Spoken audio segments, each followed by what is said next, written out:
लोकसभा का deputy speaker पद भारतीय लोकतंत्र की गरिमा और संतुलन का प्रतीक बीते 6 वर्षों से खाली पड़ा है।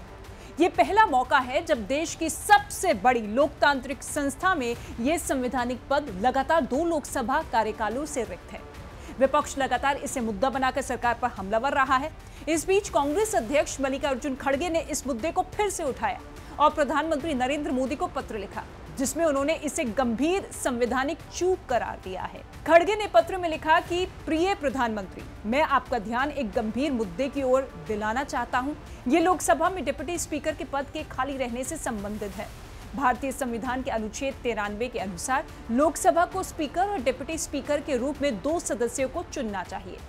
उन्होंने ये भी कहा कि संविधान ये स्पष्ट रूप से कहता है कि जैसे ही कोई पद खाली हो उसे जल्द से जल्द भरना चाहिए।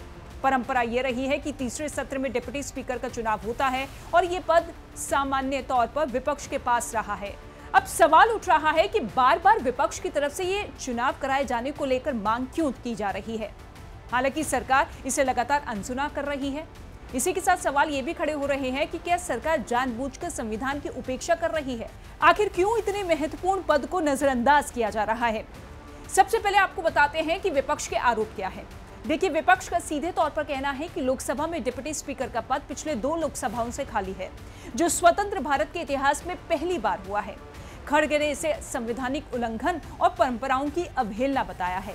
उन्होंने कहा कि अनुच्छेद 93 के तहत लोकसभा को जल्द से जल्द डिप्टी स्पीकर चुनना चाहिए। संवैधानिक प्रावधान क्या कहते हैं? अनुच्छेद 93, लोकसभा 2 सदस्यों को चुनेगी, एक स्पीकर और एक डिप्टी स्पीकर। जैसे ही पद खाली होता है, जितनी जल्दी हो सके चुनाव होना चाहिए। अनुच्छेद 95(1), स्पीकर की गैर मौजूदगी में डिप्टी स्पीकर सभी शक्तियों और अधिकारों के साथ अध्यक्षता करता है। अब तक की परंपरा रही है कि डिप्टी स्पीकर का पद विपक्ष को दिया जाता रहा है, चाहे सरकार किसी भी पार्टी की हो। डिप्टी स्पीकर की भूमिका क्यों है इतनी अहम? अब स्पीकर की अनुपस्थिति में डिप्टी स्पीकर ही सदन का संचालन करता है। उसे स्पीकर जितने ही अधिकार प्राप्त होते हैं, बहसों को संचालित करना, नियम लागू करना, व्यवस्था बनाए रखना, ये पद पूरी तरह निष्पक्ष और गैर पक्षपाती होना चाहिए, चाहे सदस्य किसी भी पार्टी से हो। चुनाव की प्रक्रिया क्या है? लोकसभा प्रक्रिया नियम संख्या 8 के तहत चुनाव होता है। स्पीकर तय करते हैं तारीख और बहुमत से प्रस्ताव पारित होने के बाद सदस्य चुना जाता है।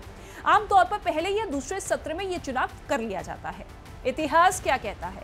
पहले सभी लोकसभाओं में डिप्टी स्पीकर रहा है। परंपरागत रूप से यह पद विपक्ष को दिया जाता रहा है ताकि सदन में संतुलन बना रहे। 16वीं लोकसभा यानी कि 2014 से 19 में एम थम्बीदुरई यानी कि AIADMK के डिप्टी स्पीकर रहे। 17वीं लोकसभा यानी कि 2019 से 2024 और अब 18वीं लोकसभा 2024 से ये पद खाली है इन दोनों कार्यकाल में। अब तक क्यों नहीं हुआ चुनाव? संविधान में कोई निर्धारित समय सीमा नहीं होने से सरकारों को ये टालने का बहाना मिल जाता है। विपक्ष का आरोप यह है कि ये जानबूझकर किया जा रहा है ताकि संसद पर सत्ता पक्ष का नियंत्रण पूरी तरह बना रहे। वहीं सरकार का तर्क है कि अनुच्छेद 93 में डिप्टी स्पीकर के चुनाव की कोई निर्धारित समय सीमा नहीं है, इसलिए इसे टालना संवैधानिक रूप से गलत नहीं है। हालांकि सरकार ने विपक्ष के आरोपों को यह कहकर खारिज किया है कि ये सिर्फ एक राजनीतिक हंगामा है, संवैधानिक उल्लंघन नहीं। विपक्ष पहले अपने नेतृत्व पर स्पष्टता करे, फिर इस मुद्दे पर बात करे। लेकिन विपक्ष चाहता है कि ये पद उन्हें दिया जाए लोकतांत्रिक संतुलन और परंपरा के तहत। अगर जल्द चुनाव नहीं होता तो ये मामला सुप्रीम कोर्ट तक भी जा सकता है।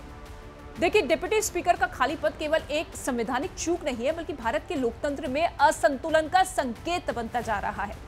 विपक्ष की चिंता जायज है और अगर सरकार इस पद को लेकर चुप्पी साधे रखती है तो ये न केवल परंपराओं बल्कि संविधान की भावनाओं के खिलाफ होगा।